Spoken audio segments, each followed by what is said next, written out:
All right, everybody has probably seen the Demko AD20.5. I'm sure everybody has seen them. I've done videos on them before. I gave some away before. I think they're cool, but they're also, kind of, they're not cheap, but I think they're a little overpriced for the Grivery version. This one with the small pivot, if you will. And I had not ever seen the black bladed Grivery, the jade kind of Grivery one before. So my buddy Kevin, Wrong Time Watch, and I will put a link to his channel down below. He was gracious enough to send this in to me.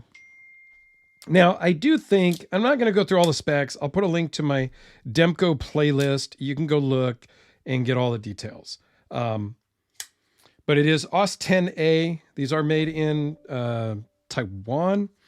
And they're Grivery, which is just a polymer something or other. And they have liners. It does have the shark lock, just like the Demko AD20, the full size. And I've done video comparing all of those before. Comes in a very cool packaging. Just kind of nothing super fancy, but it is nice. So I do appreciate that. Now, he also sent me in this carbon fiber one.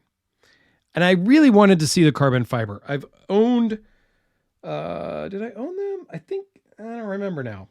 But they did make this in a titanium without a liner, in both a smooth titanium and a textured titanium, much like that.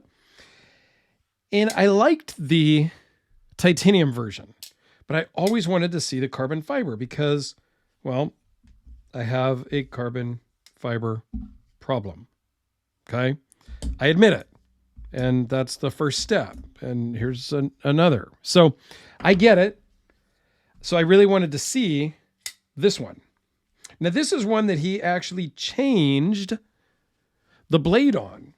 So when he bought this, it came with the shark foot blade, not black, but just in standard stonewash.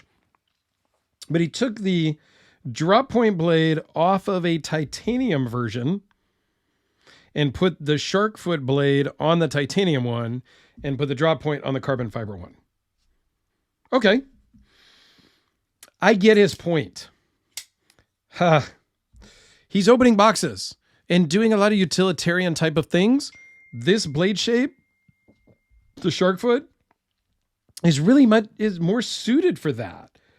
To pierce into opening the box, you don't need to get such a crazy angle. Here, you have to go almost straight up and down to get it into cutting. I get it. A lot of my unboxings, I will use the Kubi KB237 right here at the tip to unbox it that way. Because that's just, it just makes a lot of sense. And if you're doing a lot of just boxes, utilitarian type of work, this blade shape is fantastic. Aesthetically, I like the look of just a drop point. So I kind of lean towards that a lot of times in my own buying. But he did switch the blades. I don't know. I think he might be trying to sell these at some point. I'm tempted, but I'm not tempted. It's something I feel like I should have one of these in the collection because they're kind of iconic, but I also don't.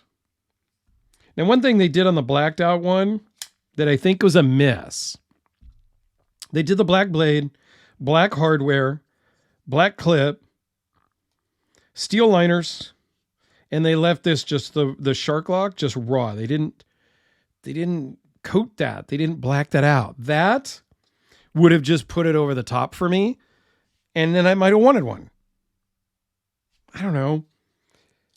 I think they're fun. They're fidgety. They're still relevant. I think the titanium version is really the one I would want and gravitate towards. But I've owned several of the bigger ones, the AD20. Alex has my G10 version right now. I sold it to him, and I owned both the smooth and the textured titanium versions. And I like them, but not enough to keep them. So just because you sell something doesn't mean you don't like it. Just means you've kind of moved on. Some of the things I sell, yeah, I don't like it, so I sold it. Other things, I like it. I like other things more, so I sell this to buy something else. I don't know. Little discussion topic there. What do you guys think about the buying and the selling? Like, I try not to buy, I try to be more discerning in my purchases these days, because just because I like it, I don't want to buy it because it's shiny or matte. Because I don't know that I'm going to keep it and carry it and use it. So I'm being much more discerning now. Same with my watches. I'm not buying every shiny Seiko out there. I got a couple of Seikos to sell, actually. So if you're interested in a custom modded Seiko, hit me up. Make you great deals, because I'm going to get those priced to move. But I'm trying to just be smarter about my purchases. Let me know your thoughts on that. I would greatly appreciate it. Kevin, thanks so much for loaning these in. It's always great to see cool stuff. I will get these shipped back out to you. And please go check out my Demko playlist over here and Kevin's channel over here if you want some cool watch stuff and some home improvement stuff and a little bit of knife stuff. So he kind of does it all. So go check him out. I would appreciate it.